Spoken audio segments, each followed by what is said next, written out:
अस्सलाम वालेकुम friends. Everyday science YouTube channel की एक नई वीडियो में मैं आप लोगों को खुशामदीद कहता हूं। दोस्तों, आज की इस वीडियो में हम 8 क्लास की मैथ की जो न्यू बुक आई है उसकी एक्सरसाइज नंबर 1.21 का ना कि कंप्लीट सोल्यूशन देखेंगे। तो हम देखते हैं कि जो एक्सरसाइज 1.21 है उसके जो सवालात है ना वो प्रॉफिट, प्रिंसिपल अमाउंट, रेट और टाइम पीरियड के लिहाज से हैं। अगर हम इनको आसान लफ्जों में समझें तो इसका अगर हम एक एग्जांपल लें, जैसे कि हमारे पास हम ना कि बैंक में जाते हैं कोई लोन वगैरह लेने, तो बैंक से अगर हम 1 लाख रुपए लोन लेते हैं तो वो हमें ना कि अब 1 लाख वापस नहीं करना पड़ता, बल्कि उसके ऊपर ना कि बैंक का अपना मार्कअप या फिर प्रॉफिट लगा होता है।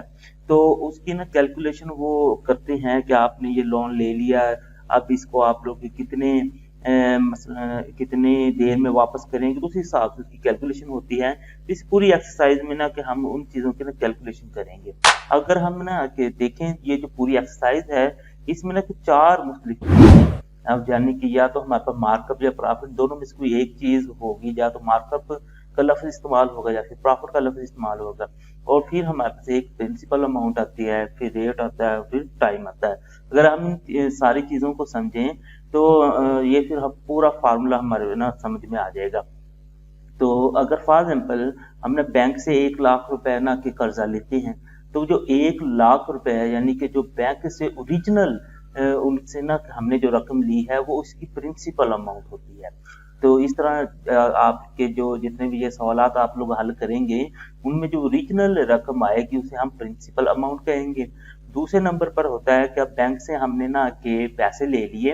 अब नेक्स्ट फिर हम ना के बैंक हमें बताता है कि भाई आपने ये पैसे ले लिए, अब आप बताएं उसे कितनी देर में वापस करेंगे। वो होता है हमारे पास टाइम पीरियड। वो इन तमाम सवालात में ना कि वो हमारे पास ईयर्स में आएगा, यानी सालों में आएगा। 1 साल में वापस करेंगे, 2 में, 3 में, तो वो हमारे पास टाइम आ जाएगा। ये ईयर्स में हमने लेना है।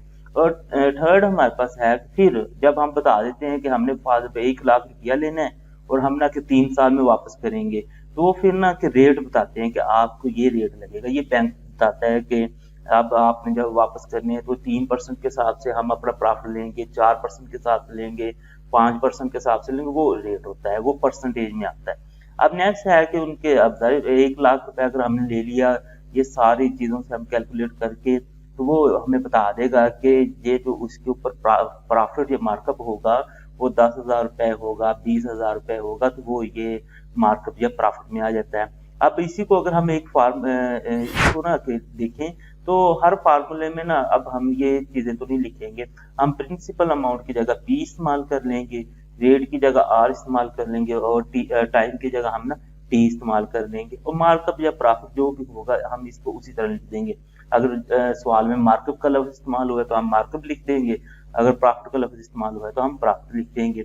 अब इसका अगर हम फार्मूला बनाए तो हमारे पास कुछ इस तरीके से बनता है। प्रॉफिट इज इक्वल टू ये प्रिंसिपल अमाउंट यानी पी, इसको मल्टीप्लाई करना आर से, मल्टीप्लाई करना टी से। ये जो आर होता है ना रेट, ये हमारे पास होता है परसेंटेज में। अब परसेंटेज में फॉर एग्जाम्पल 5% है, जब उसे हम हल करेंगे तो हमें 100 से डिवाइड करना पड़ेगा। तो मैंने ना कि फार्मूले में ही लिख दिया ताकि इसकी ना कंफ्यूजन ही ना रहे कि आपने इसको क्या करना है। तो ये हमारे पास इतना फार्मूले में आ गया। अब जितने भी सवालात हैं असल में ये मुख्तलिफ सवालात हैं। किसी में उसने ना कि ये तीनों चीजें दी हैं और हमसे प्रॉफिट पूछा हुआ है, तो उसमें तो सिंपल है कि इन तीनों चीजें किन पे पुट करेंगे, इनको मल्टीप्लाई करेंगे, 100 पे डिवाइड करेंगे, तो वो तो आंसर आ जाएगा। लेकिन साथ ही कुछ सवालों में उसने ना कि प्रॉफिट दे दिया, रेट दे दिया, टाइम दे दिया, और हमसे ना प्रिंसिपल अमाउंट मांगी है, किसी में आर मांगा है, किसी में टी मांगा है। तो फार्मूला हमारे पास यही होगा, इसी फार्मूले को हमने एडजस्ट करना है। तो जैसे जैसे सवालात आते जाएंगे मैं आप लोगों को समझाता जाऊंगा इसी फार्मूले को हमने कैसे एडजस्ट करके प्रॉफिट प्रॉफिट तो सिंपल है ना, सीधा ही वो तो मालूम हो जाना है। इसी फार्मूले को एडजस्ट करके हमने कैसे प्रिंसिपल अमाउंट निकालनी है, कैसे रेट निकालना है, कैसे टाइम निकालना है। तो अब चलें हम ना पहले सवाल की तरफ आते हैं। पहले सवाल में पूछता है कि find the profit on RS 40,000 at the rate of 3% per year for 4 year. अब यहाँ से अगर हम देखें तो हमने ना कि सबसे पहले ना उसने कह दिया कि प्रॉफिट आप लोगों ने मालूम करना है, तो हमने इस तरह लिख लेना है कि प्रॉफिट हमने मालूम करना है। ऑन ये बताता है कि 40,000 पे, यानी कि बैंक से ले रहे हैं या जहां से भी ले रहे हैं, तो तो 40,000 रुपए ले रहे हैं। इसका मतलब इसकी जो प्रिंसिपल अमाउंट है वो पी जिसको हमने 20,000 किया था वो 40,000 रुपए है। अब नेक्स्ट फिर उसका रेट भी बता रहा है कि रेट उसका भैया 3% जिसे हमने 8,000 किया था। अब नेक्स्ट उसका टाइम पीरियड बता रहा है, जो टाइम है वो 4 ईयर्स है। जो मैंने पहले आप लोग को बताया जो टाइम कैलकुलेट होगा वो ईयर्स के लिहाज से होगा। अब हम ना कि ये सारी चीजें इसने सवाल में दी हुई थी और हमने जस्ट ना कि इधर लिख लेनी है। अब लिखने के बाद हम अपना फार्मूला जो कि हमने शुरू में ही लिख लिया था वो हमने इधर लिख दिया। अब चूंकि हमने प्रॉफिट मालूम करना है तो सिंपल है, पी की कीमत, आर की कीमत और टी की कीमत हम पुट कर देते हैं। यहाँ पे अगर हम देखें पी की कीमत 40,000 है तो पी की जगह 40,000 पुट कर देंगे। आर 3 है तो यहाँ पे हम 3 पुट कर देंगे। टाइम 4 है तो यहाँ पे हम 4 पुट कर देंगे। यहाँ परसेंटेज हम आर के साथ नहीं लगाएंगे क्योंकि हम ऑलरेडी वो परसेंटेज का नीचे 100 लगा चुके हैं। हमने ये कीमतें पुट कर ली। अब कीमतें पुट करने के बाद नीचे हमारे पास 100 है, ऊपर ये कुछ दिया। तो ये अगर हम देखें तो ये 2 जीरो इन 2 जीरो के साथ कट जाएंगे। तो हमने क्या करना है कि इन 2 जीरो को इन 2 जीरो के साथ काट देना है। अब नीचे हमारे पास कुछ भी नहीं बचा तो ऊपर हमारे पास ये है 400, 3 और 4। अब ना 4 3 12, 12 4 हमारे पास होता है 48 और 2 जीरो हमारे पास उसी तरह से आ जाएंगे। इनको जब हम 4 3 और 400 को मल्टीप्लाई करेंगे तो ये आंसर हमारे पास आ जाएगा 4,800 रुपए। यानी कि जो प्रॉफिट इसके ऊपर बनना था इस सारे कैलकुलेशन के हिसाब से वो हमारे पास है 4800 रुपए। अब नेक्स्ट हम अपने दूसरे सवाल की तरफ आते हैं। तो दूसरे सवाल में कहते हैं साउथ बारोड। ये है कि अब उसने कहा कि साउथ ने ना उधार लिए किसी से बैंक से, बल्कि उधार लिए 25,000 रुपए एट द रेट ऑफ वो 6% रेट है और उसका टाइम पीरियड जो वो 3 ईयर्स है। हमने उसका ना मार्कअप मालूम करना है। अब जैसे मैंने आप लोगों को पहले बताया था कि मार्कअप या प्रॉफिट वो एक ही चीज है, किसी में वो मार्कअप लिख देगा किसी में प्रॉफिट लिख देगा। सबसे पहले जो उसने चीज दी है वो हम लिख लेते हैं, यानी कि उसने सबसे पहले प्रिंसिपल अमाउंट बताई है, हमने लिख लिया P इज इक्वल टू 25,000 रुपए। दूसरे नंबर पर उसने ना उसका रेट बता दिया 6%, वो हमने लिख लिया R के बराबर। थर्ड फिर उसने ना हमें उसका टाइम बता दिया कि टाइम हमारे पास है ये 3 ईयर। अब नेक्स्ट फिर उसने ना कि मार्कअप मार्कअप पूछा था वो हमने इधर लिख दिया। अब अगर हम देखें तो ये चारों चीजें हमने सवाल जो दिया हुआ है ना उसी से देख के हमने इधर लिख दी हैं। अब हमारा जो फार्मूला जो हमने शुरू में लिख लिया था वो हमने लिख लिया। अब यहाँ पे जस्ट P की कीमत, R की कीमत और T की कीमतें हम पुट करते हैं। P हमारे पास 25,000 है, T की जगह 25,000 लिख देंगे। R 6 है तो 6 लिख देंगे, T हमारे पास 3 है तो 3 लिख देंगे। इस तरह से हमने ना ये कीमतें पुट कर ली। तो ये भी ये 2 जीरो इन 2 जीरो से कट जाएंगे तो हमारे पास ये बचेगा 3, ये 6 और ये 250। इन तीनों को जब हम ना मल्टीप्लाई करते हैं तो हमारे पास आंसर आ जाता है 4500 रुपए। यानी कि इसके ऊपर जो मार्कअप या प्रॉफिट बैंक का होगा वो 4500 रुपए होगा। अब अगर हम तीसरे सवाल में देखते हैं तो तीसरे सवाल में कहते हैं फाइंड द प्रिंसिपल अमाउंट, यानी कि अब हमने प्रिंसिपल अमाउंट मालूम करनी है invested by Riyaz in a business if he receive the profit. अब उसने इसका प्रॉफिट बता दिया है वो है 4,200 रुपए इन 3 ईयर्स। ये टाइम बता दिया एट द रेट और ये रेट बता दिया हमें 10%। तो हम सबसे पहले ना कि जो सवाल में चीजें दी हैं उन्हें हम लिख लेते हैं। क्योंकि सबसे पहले उसने प्रिंसिपल अमाउंट का बताया कि वो हमने मालूम करना है तो हमने लिख लिया P इज इक्वल टू हमने मालूम करना है। नेक्स्ट फिर हमें ना उसने बताया कि प्रॉफिट जो उसने लिया है ना जो उसको प्रॉफिट हुआ है वो है 4500 रुपए, वो हमने लिख लिया। नेक्स्ट फिर उसने ना रेट बता दिया कि वो हमारे पास 10% है तो वो हमने लिख दिया। फिर ये टाइम भी बताया हुआ है कि ये हमारे पास 3 ईयर्स है। तो ये सारी चीजें हमने सवाल से ना इस तरह लिख लेनी है। नेक्स्ट फिर वही जो हमारे पास फार्मूला है उसको हमने लिख लिया। अब फार्मूले में हमने ना सारी कीमतें पुट कर देनी है। क्योंकि प्रॉफिट उसने बताया तो सबसे पहले हम प्रॉफिट 4500 रुपए इधर लिख देंगे। उसके बाद फिर ये इस तरीके से हमें लिख देनी है। ये प्रॉफिट की जगह हमने 4500 लिख दिया। प्रिंसिपल अमाउंट P हमने मालूम करना है तो ये उसी तरह रहेगा। नेक्स्ट फिर हमारे पास R था, R हमारे पास था 10 तो वो लिख दिया। टाइम था 3 तो वो हमने इधर 3 लिख दिया और नीचे हमारे पास ये 100 उसी तरीके से आ गया। अब नेक्स्ट फिर ना अगर हम देखें तो यहाँ पे ना हमने सिर्फ P मालूम करना है। तो ये जो चीजें हैं ना ये यहाँ पे अजाफी है। तो इन चीजों को हम ना कि इक्वेशन की दूसरी साइड पे लेके जाएंगे ताकि यहाँ पे P सिर्फ अकेला रह जाए जो हमने मालूम करना है। तो उसके लिए हम क्या करेंगे जब ये इक्वेशन की दूसरी साइड पे जाएंगी तो ये 100 इधर डिवाइड हो रहा है तो उधर जाके मल्टीप्लाई हो जाएगा, 10 और 3 इधर मल्टीप्लाई हो रहे हैं तो इधर जाके नीचे डिवाइड हो जाएंगे। ये कुछ इस तरीके से होगा, यानी कि 100 जो था ना 4200 है उसके साथ ये 100 जाके मल्टीप्लाई हो गया और 10 और 3 जो ऊपर था वो इधर आके ना नीचे होगा, ये अपोजिट हो जाता है। जैसे प्लस और माइनस के केस में कोई चीज अगर प्लस हो रही है तो वो माइनस हो जाती है, माइनस हो रही हो तो प्लस हो जाती है। तो इसी तरह मल्टीप्लाई और डिवीजन, यानी कि अगर डिवाइड हो रही है तो इक्वेशन की दूसरी साइड पे जाके मल्टीप्लाई हो जाएगी, अगर इधर मल्टीप्लाई हो रही है तो दूसरी साइड पे जाके डिवाइड हो जाएगी। ये हमने लिख लिया सिंपल सा। अब नेक्स्ट ये एक जीरो इस एक जीरो के साथ कट जाएगा, ये हमने ना कि इस जीरो के साथ काट लिया। अब नेक्स्ट हमारे पास इधर तो 1 बचता है तो इधर हमारे पास 3 है। अब 3 को इसके साथ हम ना काट लेते हैं तो हमारे पास आ जाएगा 3 1 3 और यहाँ से 3 1 3 ये 1 बचा और ये 2 के साथ मिलके 12 बन गया, 3 4 12 और ये 0 हमारे पास ऊपर चला गया। अब नीचे हमारे पास कुछ भी नहीं बचा, ऊपर है 140 और 100, इन दोनों को हम ना मल्टीप्लाई करते हैं तो हमारे पास पी की कीमत आ जाती है 14,000 रुपए, यानी कि जो प्रिंसिपल अमाउंट है वो 14,000 रुपए आ जाएगी। अब अगर हम इसी का आगे चौथा सवाल देखें तो चौथे सवाल में है कि Ajmal invested some amount in a business, Ajmal ने ना कुछ रकम एक बिजनेस में इन्वेस्ट की, he receives a profit of 27,000, मतलब 27,000 को उसे प्रॉफिट मिला, उसका रेट उसने बता दिया 12% है और टाइम बता दिया 3 इयर्स है। फाइंड हिज ओरिजिनल इन्वेस्टमेंट, तो ओरिजिनल इन्वेस्टमेंट का मतलब है कि प्रिंसिपल अमाउंट क्या है। तो सबसे पहले तो हमें यही पता है कि हमने प्रिंसिपल अमाउंट यानी कि पी मालूम करना है। नेक्स्ट जो प्रॉफिट हुआ है वो उसने बताया हुआ खुद ही 27,000 रुपए, वो हमने इधर लिख दिया। नेक्स्ट फिर ना कि उसका रेट जो लगा था वो है 12%, वो हमने लिख दिया।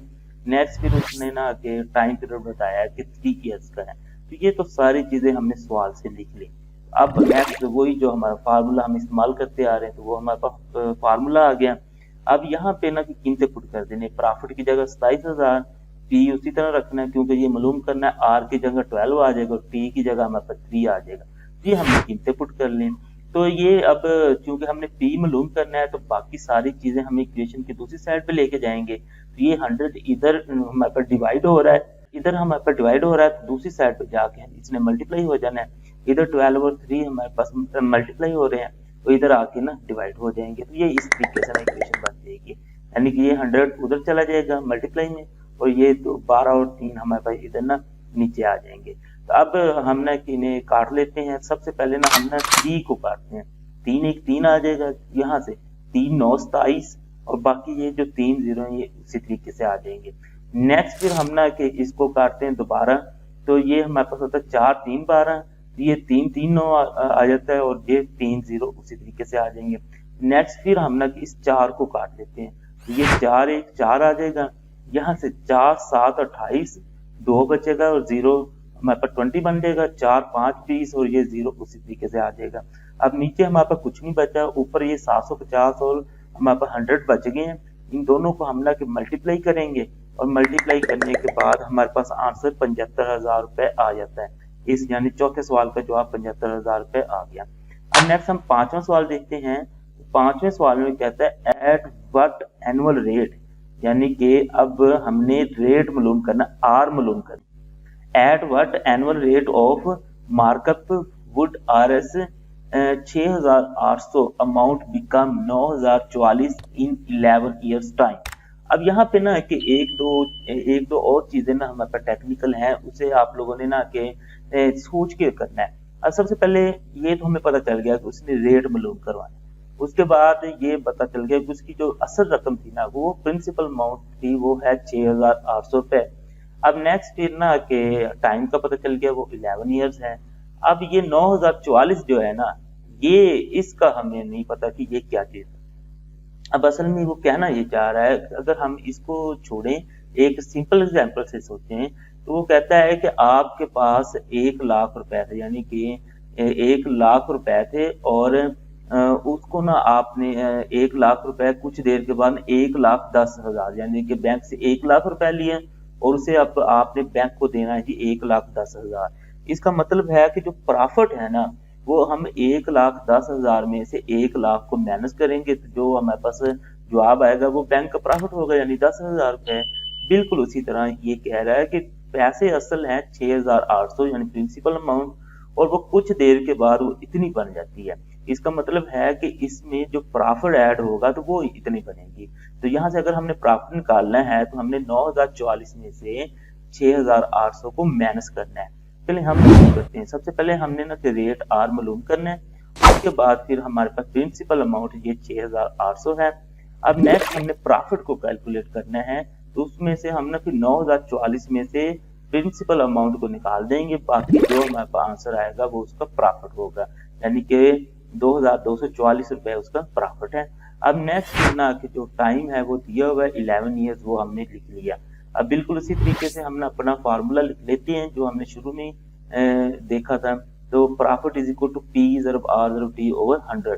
अब यहाँ पे हमने ना सारी कीमतें पुट कर लेनी है और आर की जगह कुछ नहीं लिखना, ये हमने मालूम करना है।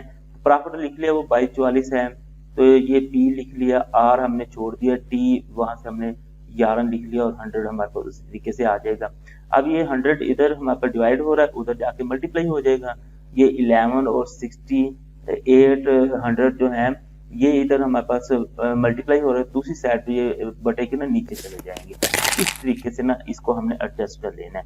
तो यानी कि ये 100 ये ऊपर चला जाएगा और ये दोनों जो है ये बटे के नीचे आ जाएंगे। अब नेक्स्ट जब हमने हल करते हैं ये 2 जीरो इन 2 जीरो के साथ कट जाएंगे, इन 2 जीरो को हमने काट लिया। अब नेक्स्ट फिर ना आके हमारे पास ये जो 11 है इसके साथ कट जाता है, तो 11 एक 11 हो जाएगा, और यहाँ से अगर हम देखें तो 11 2 22 होगा। अब एक हिस्सा हम ले सकते थे, लेकिन एक हिस्सा जब लेते हैं तो वो तो 11 से छोटा है, तो हम ना कि दूसरा हिस्सा भी लेते हैं। तो डिवीजन का ये रूल है, अगर आप दो लगातार हिस्से लेंगे तो इधर आप लोगों को जवाब में 0 लगाना पड़ेगा, फिर 11 4 44 हो जाएगा। अब ये 68 और 204 को जब आप लोग डिवाइड करते हो तो 68 4 68 3 204 हो जाता है। तो ये आंसर अब आप लोगों के पास इसका जो आर है ना वो 3% आ जाएगा। तो अब हम अपने छठे सवाल की तरफ चलते हैं। तो छठे सवाल में कहता है at what annual rate of profit would a sum of RS 5,800 will increase to 7,105 in 3 years time। यानी कि वही चीज है कि आप लोगों ने एनुअल रेट जो है वो मालूम करना है, उसकी प्रिंसिपल अमाउंट है 5800, ये हमने लिख लिया 5800। अब नेक्स्ट है वो कहता है कि ये 5800 बन जाएगा 7,105। 7,105 में से हम ना कि फिर इसे निकालेंगे तो हमारे पास इसका प्रॉफिट निकल आएगा, बिल्कुल पीछे वाले सवाल की तरह ही। तो ये हमारे पास इसका प्रॉफिट निकल आया। अब नेक्स्ट उसमें ना टाइम हमें खुद ही बता दिए, वो है 3 ईयर्स, तो ये हमने टाइम लिख लिया। अब नेक्स्ट हम अपना फार्मूला लिख लेते हैं और इस फार्मूले में सारी कीमतें पुट कर देते हैं। ये 100 उधर जाके मल्टीप्लाई हो जाएगा और ये दोनों चीजें आके इधर डिवाइड हो जाएंगी। अब अगर इन्हें हम ना काटते हैं तो ये 2 जीरो इन 2 जीरो के साथ कट जाएंगे। अब नेक्स्ट ये 3 इसके साथ कट जाएगा, तो हम इसे काटते हैं कि 3 1 3 आ जाएगा, 3 4 12, एक जो बचेगा इसके जीरो के साथ मिलकर 10 बन जाएगा, 3 3 9, फिर एक बच गया इस 5 के साथ मिलकर 15 बन जाएगा, 3 5 15। अब 435 और 58 को हम जब तकसीम करते हैं तो हमारे पास आंसर आ जाता है 7.5%, यानी कि इसका जो एनुअल रेट आएगा वो 7.5% आएगा। अब हम सातवें सवाल की तरफ चलते हैं। तो सातवें सवाल में कहता है कि how long would RS 15,500 have to be invested at a markup rate of 6% per year to gain RS 2790। अब यहाँ पे ना कि वो कहता है कि हाउ लॉन्ग, इसका मतलब है कि टाइम पीरियड वो पूछ रहा है कि टाइम कितना लगेगा। तो ये हमने ना सबसे पहले देख लेना कि टाइम वो पूछ रहा है, टाइम हमें मालूम करना है। तो आगे उसने 15,500 रुपए है, यानी कि उसकी जो प्रिंसिपल अमाउंट है वो 15,500 रुपए है। नेक्स्ट है कि एट मार्कअप रेट, यानी कि रेट उसने अब दे दिया है, वो हमारे पास है 6% वो रेट है। अब नेक्स्ट वो कहता है नहीं, पहले हमने चले ये प्रॉफिट लिख लेते हैं। तो प्रॉफिट हमारे पास वो कहता है कि इस रेट पर ना कि जो उसको गेन होता है, गेन भी असल में ना प्रॉफिट ही होता है, तो वो प्रॉफिट इतना आ जाएगा, तो उसका रेट है 6%, ये आर हमने लिख लिया। अब ये सारी चीजें तो हमने सवाल से निकाल ली। अब यही चीज़ है ना कि हमने ये फार्मूला लिखने के बाद इसमें ना पुट कर देनी है। तो यहाँ पे टी हमारे पास रह जाएगा क्योंकि ये हमने मालूम करना है। तो ये 100 तो मल्टीप्लाई हो जाएगा, ये दोनों इधर तकसीम हो जाएंगे इस तरीके से। तो अब हम ना नेक्स्ट इन्हें काट लेते हैं, ये 2 0 इन 2 0 के साथ कट जाएंगे। अब नेक्स्ट फिर है कि हम ना के इस 6 को मतलब 3 2 6 और 3 9 27 3 3 9 और ये 0 हमारे पास उसी तरीके से आ जाएगा। नेक्स्ट फिर इस 2 को हम काट लेते हैं, 2 1 2, यहाँ से 2 4 8 हो जाएगा, 1 बच गए 13 बन गए, 2 6 12 और 1 बच गए 0 2 5 10। अब नेक्स्ट फिर ना कि इसे मजीद काटते हैं तो हम इधर ना तो 5 के ऊपर काट देते हैं, 5 3 15 और ये 5 1 5। तो यहाँ से अगर हम देखें तो ये हमारे पास 46 है, 5 9 45, 1 इसके साथ मिला तो 15 बन गया, 5 3 15। अब नेक्स्ट मजीद हम इसे काटते हैं तो 31 भी काट देते हैं, 31 1 31 और 31 3 हमारे पास 93 हो जाता है।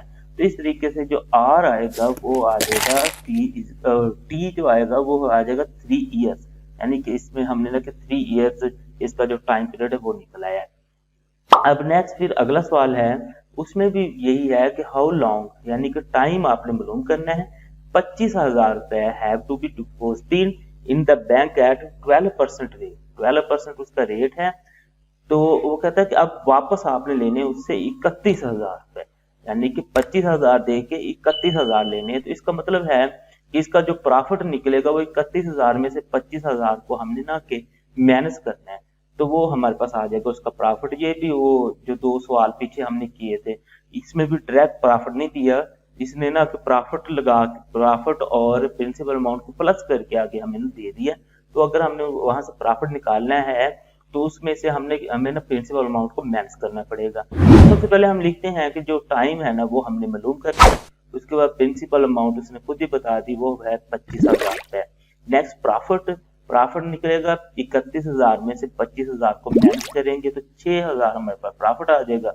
रेट उसने दे दिया है 12%। अब नेक्स्ट फिर आगे इसका फार्मूला लिख लेते हैं और फार्मूले में हम कीमतें पुट कर लेते हैं। तो ये सारी कीमतें हमने पुट कर ली।